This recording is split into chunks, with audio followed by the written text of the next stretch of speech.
Good morning children.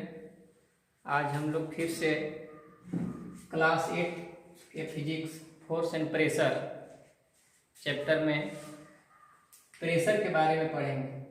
पिछली बार हम लोगों ने फोर्स के बारे में विस्तार से अध्ययन किया था। आज हम लोग प्रेशर के बारे में जानेंगे। प्रेशर है क्या? प्रेशर का मतलब दाब होता है। Force apply per unit area is known as pressure, यानी प्रति इकाई क्षेत्रफल पर लगने वाले बल को दाब कहा जाता है। फिर से, प्रति इकाई क्षेत्रफल पर लगने वाले बल को दाब कहते हैं।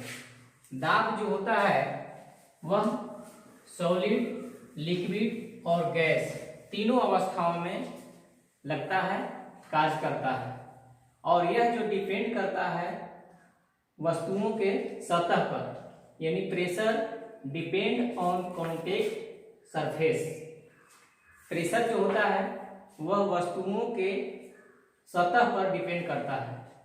इसके पहले हम लोग जानेंगे प्रेशर, यानी प्रेशर बराबर होता है फोर्स बटा एरिया, जिसको हम लोगों ने परिभाषा में पढ़ा। Force apply per unit area is known as pressure, यानी दाब प्रति इकाई क्षेत्रफल पर लगने वाला बल होता है। दाब बराबर होता है फोर्स बटा एरिया, जिसका यूनिट होता है न्यूटन पर मीटर स्क्वायर। ऐसे इसको संक्षिप्त में दूसरे नाम से पास्कल भी कहा जाता है, यानी न्यूटन पर मीटर स्क्वायर।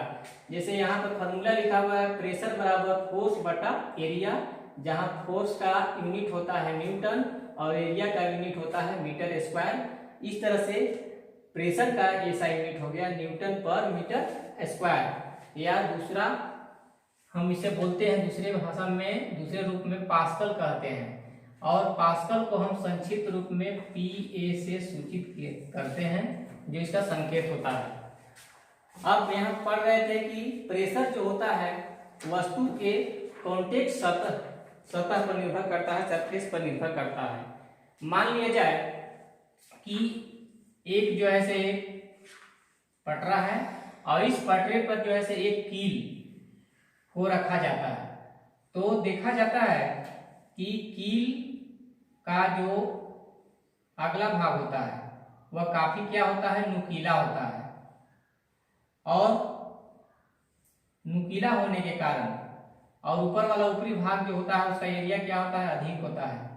जब उस पर ऊपर से प्रहार किया जाता है तो कील जो होता है पटरे में आसानी से जो है दब जाता है।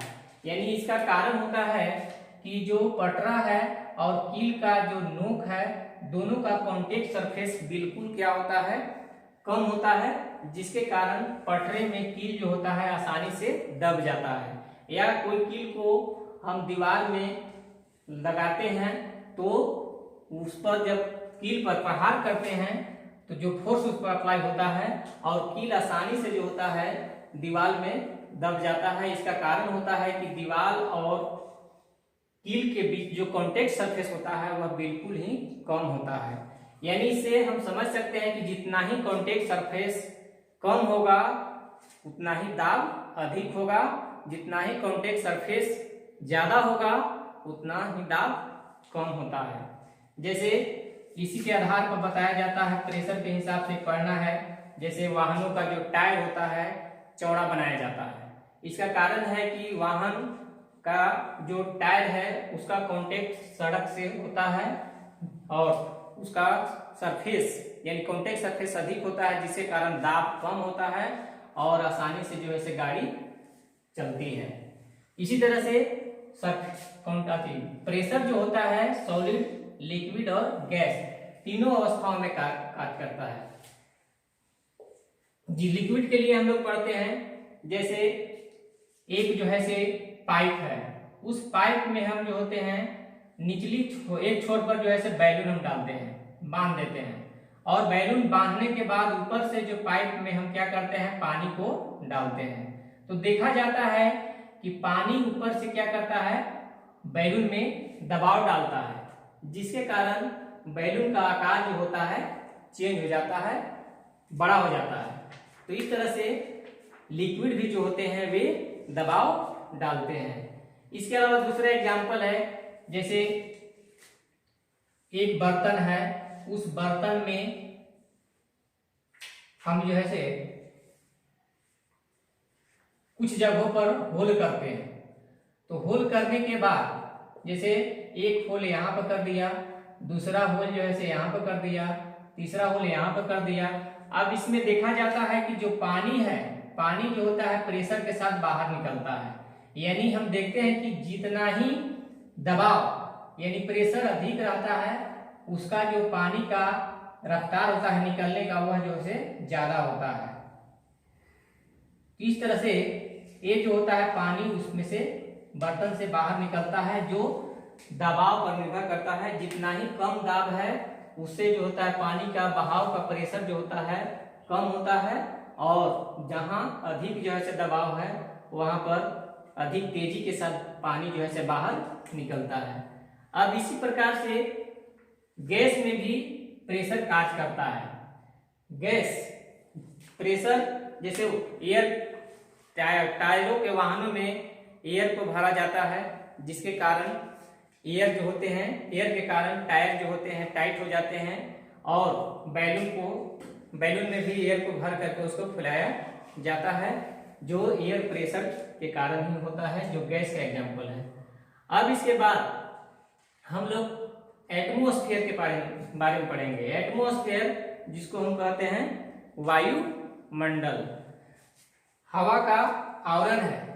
The envelope of air surrounding, हमारे चारों तरफ वायु का जो आवरण है उसे हम एटमॉस्फेयर कहते हैं। एटमॉस्फेयर यानी वायुमंडल को हम बैरोमीटर से मापते हैं, जिसका मापने वाला यंत्र जो है वह बैरोमीटर होता है। अब इसके बाद है एटमॉस्फेरिक प्रेशर, वायुमंडलीय दाब। वायु जो होता है किसी भी वस्तु पर जो है से एक दबाव डालता है, जिसे हम एटमॉस्फेरिक प्रेशर कहते हैं।